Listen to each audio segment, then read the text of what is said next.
नमस्कार बच्चों, मैं आपका शिक्षक अरविंद सर आप सभी बच्चों का आपके अपने यूट्यूब चैनल अरविंद बिडलान में स्वागत करता हूं। बच्चों, आज की जो हमारी वर्कशीट है वो वर्कशीट सामाजिक विज्ञान विषय पर वर्कशीट है ये, और ये कक्षा 10वीं की वर्कशीट है। वर्कशीट नंबर 13 है, डेट 5/8/2021। और आप बच्चों को पता है कि ये वर्कशीट शिक्षा निदेशालय राष्ट्रीय राजधानी क्षेत्र दिल्ली से लगातार बच्चों को भेजी जा रही है। ठीक है बच्चों, तो यहाँ पे आप लोग अपना नाम लिखेंगे, विद्यार्थी का नाम, और इधर आपका कक्षा अध्यापक का नाम लिखा जाएगा। ठीक है बच्चों, तो वर्कशीट का जो आज का टॉपिक है वो है सत्ता में साझेदारी। ठीक है, सत्ता मतलब शासन और साझेदारी का मतलब होता है कि मिलकर चलाना। ठीक है, तो देखिए आज की इस वर्कशीट में हम जो बात करेंगे वो बात करेंगे इस देश की। ये एक द्वीप देश है। ठीक है, ये एक द्वीप देश है और इस देश का नाम क्या है? इसका नाम है श्रीलंका। आप बच्चों को पता है भारत के दक्षिण में श्रीलंका एक द्वीप देश बसा हुआ है। ठीक है, देखिए इसके अगर हम फ्लैग की बात करते हैं तो श्रीलंका का जो फ्लैग है मैं आप बच्चों को दिखा देता हूँ। ये देखिए, ये श्रीलंका का फ्लैग है। ठीक है, इस तरीके से श्रीलंका का जो है राष्ट्रीय ध्वज है, इनका अपना एक राष्ट्रीय ध्वज है। ठीक है बच्चों, तो चलिए अब देखते हैं वर्कशीट में क्या कहा जा रहा है। देखिए अब वर्कशीट में क्या कहता है, श्रीलंका जो है ये एक द्वीप देश है जो भारत के दक्षिण तट से कुछ किलोमीटर की दूरी पर ही स्थित है। ठीक है, तो आप बच्चों ने भारत के नक्शे में श्रीलंका को देखा होगा कि भारत के दक्षिण में कुछ दूरी पर ही ये भारत से जो है स्थित है और ये एक द्वीप देश है। और इसकी जो आबादी है वो क्या है? वो 2 करोड़ है। ठीक है, दक्षिण एशियाई अन्य देशों की तरह श्रीलंका की आबादी में भी कई जाति समूह के लोग हैं।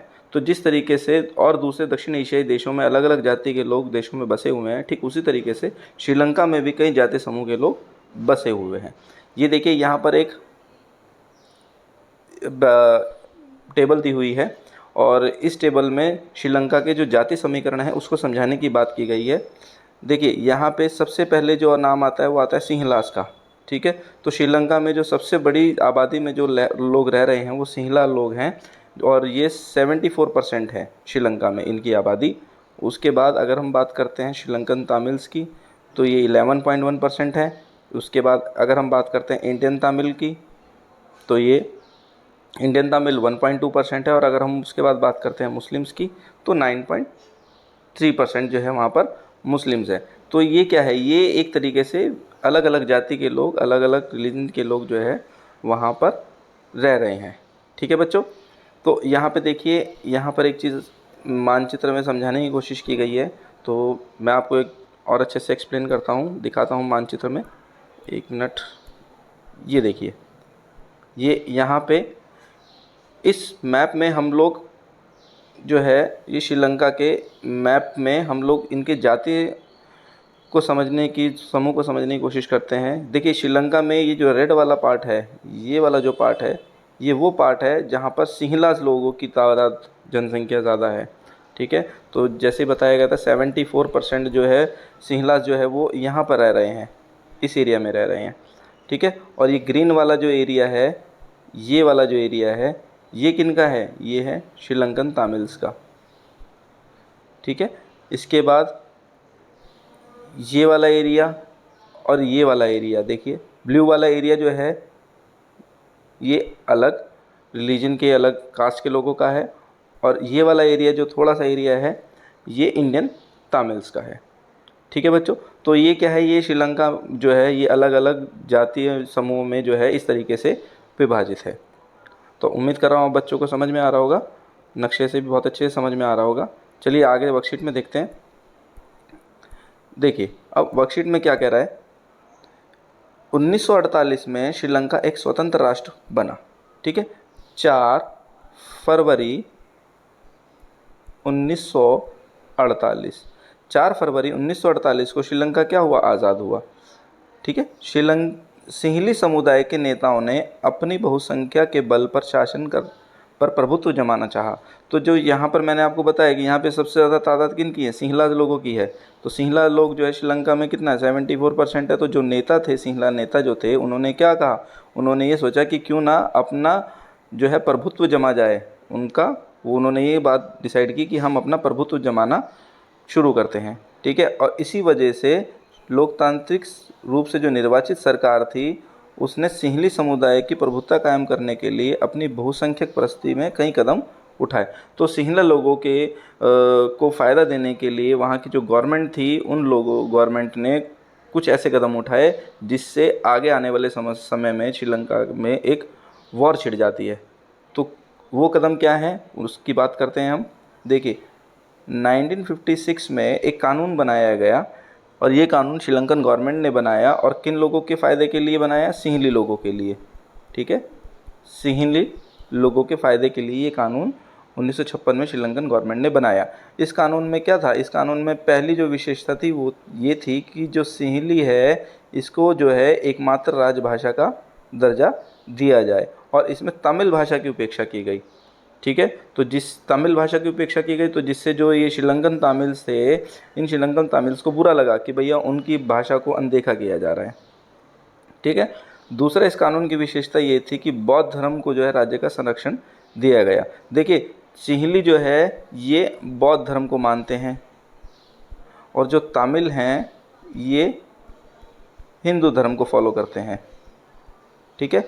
तो गवर्नमेंट ने क्या किया, गवर्नमेंट ने बौद्ध धर्म को जो है वो राज्य का संरक्षण दे दिया, जिससे कि जो सिंहली लोग हैं उनको और बौद्ध धर्म को फ़ायदा मिले, ठीक है बच्चों। और तमिल लोगों की और उनके रिलीजन की उपेक्षा की गई, उनको अनदेखा किया गया।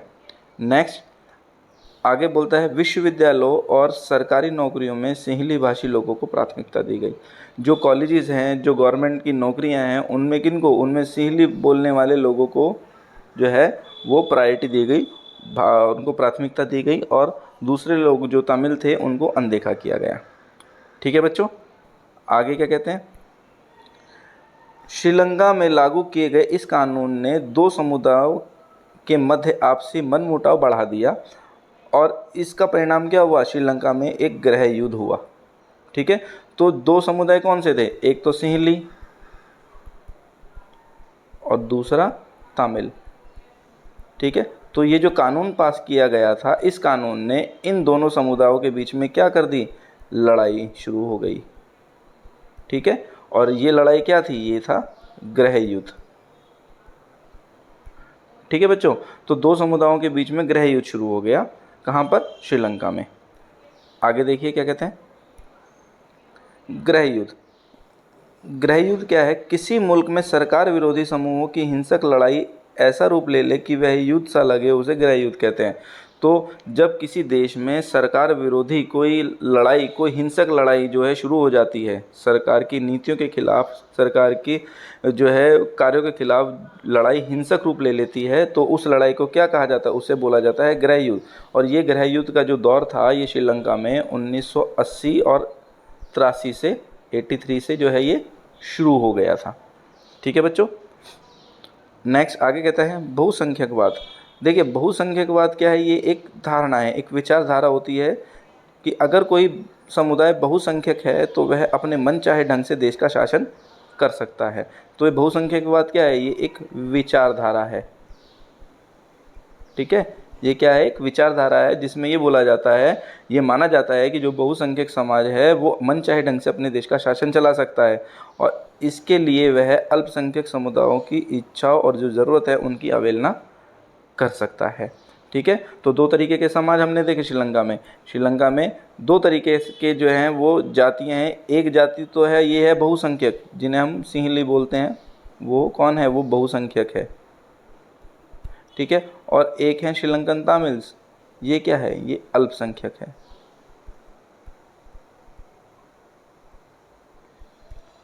समझ में आई बच्चों। तो बेसिकली जो लड़ाई थी श्रीलंका में, जो गृह युद्ध था, वो इन दोनों के बीच में था, सिंहलाज और श्रीलंकन तमिल्स के बीच में, ठीक है।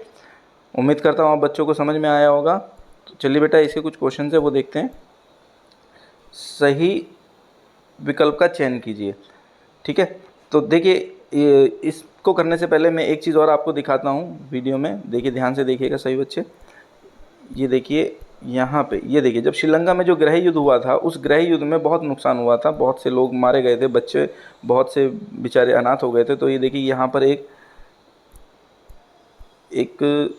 पिक्चर दिखाई गई है उस वॉर की, सिविल वॉर की, जिसे सिविल वॉर कहा जाता है इंग्लिश में, गृह युद्ध को। ठीक है, ये देखिए यहाँ पर ये सारा जो है श्रीलंका में सिविल वॉर के दौरान जो लोगों को हानि उठानी पड़ी, जो बेकसूर लोग मारे गए, उनको बहुत हानि उठानी पड़ी, गवर्नमेंट और आपस में सिंहलीज और जो तमिल्स थे इनकी लड़ाई में। ठीक है, तो चलिए अब आगे देखते हैं, हम लोग वर्कशीट पे चलते हैं। देखिए, अब हमें सही विकल्प का चयन करना है। पहला क्वेश्चन कहता है श्रीलंका के संदर्भ में कौन सा कथन असत्य है। हमें असत्य कथन जो है वो फाइंड आउट करना है। ठीक है, एक बोलता है श्रीलंका वर्ष 1948 में स्वतंत्र हुआ। बी, तमिल श्रीलंका का सबसे बड़ा जातीय समूह है। सी, भारत के दक्षिण तट से कुछ किलोमीटर दूरी पर स्थित है। डी, इनमें से कोई नहीं। तो असत्य जो है वो इसमें बी है। ठीक है, बी जो है ये असत्य है, क्योंकि सबसे बड़ा जातीय समूह जो है वो तमिल नहीं है, वो कौन है, वो है सिंहला। नेक्स्ट आगे बोलता है, देखिए सेकंड क्वेश्चन में कहता है निम्नलिखित में से कौन सा श्रीलंका के 1956 के कानून की विशेषता है। तो श्रीलंका में जो 1956 में कानून बना उसकी विशेषता क्या क्या थी। बौद्ध धर्म को राज्य का संरक्षण दिया जाए, बिल्कुल सही बात, उन्होंने दिया। सरकारी नौकरियों में सिंहली लोगों को प्राथमिकता, बिल्कुल सही, सरकारी नौकरियों में सिंहली लोगों को प्राथमिकता दी गई। और सिंहली को एकमात्र राजभाषा बना दिया गया, ये भी बिल्कुल ठीक है। तो तीनों ही ऑप्शन हमारे सही है। तो इसका आंसर क्या होगा, इसका आंसर होगा हमारा डी। ठीक है, तो सेकंड का जो आंसर है वो है हमारा आंसर डी। ठीक है बच्चों, तो इसी के साथ ये वर्कशीट्स जो फिनिश होती है, उम्मीद करता हूँ आप बच्चों को अच्छे से समझ में आया होगा। टॉपिक बहुत इंपॉर्टेंट है, इससे इम्पॉर्टेंट जो है टॉपिक से क्वेश्चंस भी पूछे जाते हैं। तो बेटा बहुत ध्यान से इस वीडियो को देखिएगा और वीडियो को दूसरे बच्चों को भी शेयर कीजिए बेटा, ताकि वो बच्चे भी इस लॉकडाउन पीरियड में वीडियो से उनको भी फ़ायदा मिल सके। और जिन बच्चों ने चैनल को सब्सक्राइब नहीं किया है वो चैनल को सब्सक्राइब कीजिए, ताकि आने वाली वीडियो का नोटिफिकेशन आपको मिल सके। ठीक है बच्चों, फिर मिलेंगे अगली वर्कशीट पे। Thank you.